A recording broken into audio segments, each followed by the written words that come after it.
So these are brake gauges. When you take off your wheel, and the caliper is off on this one, but you can always kind of peek in even when the caliper is on there. You want to put this gauge on your brakes, and they have millimeters on there. This one has a 6 millimeter, and this is how it works. You put it in on the side like that, and you see how it sits right there. It says it's a 6 millimeter gap on there. It's not a 6 millimeter gap, so we just go lower on the gauge. The next one down is a 4 millimeter. That's cutting it close, and it's still not fitting in there. It's going into the 3 millimeters, and that's in your red. That's when you want to change your brake pads. 3 millimeter right there, 0.1181 meters if you want to go to meters. It barely fits in there. So that's telling me that the insides are at 3 millimeters and lower.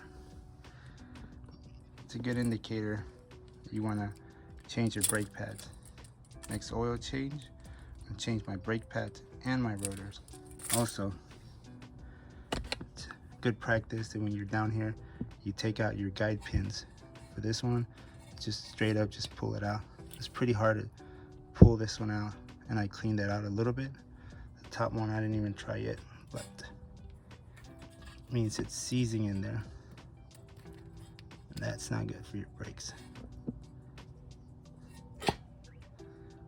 And yeah, all that goop and gunk in there, definitely gonna clean that off and re-lube it. Get something equivalent or compatible that's rubber grease. Oh, that's what we want to clean off, especially in the tip here. It's really black, and all of this has to come off.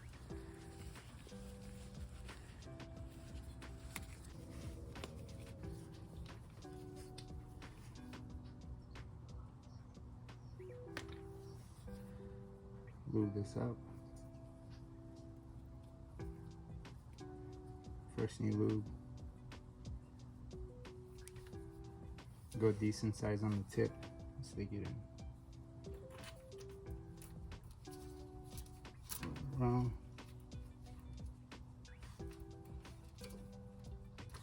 Should be like that.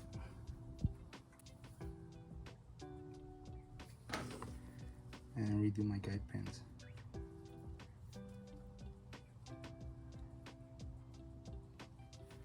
Go decent on the front and put them in. That's it. Your boots should look just like that. You pull on them nice and tight right there. So you gotta rock back and forth. This one, same thing. Nice and tight, rocking back and forth. You know, just get gauges and get familiar with your brake pads and rotors. Brake pads, rotors.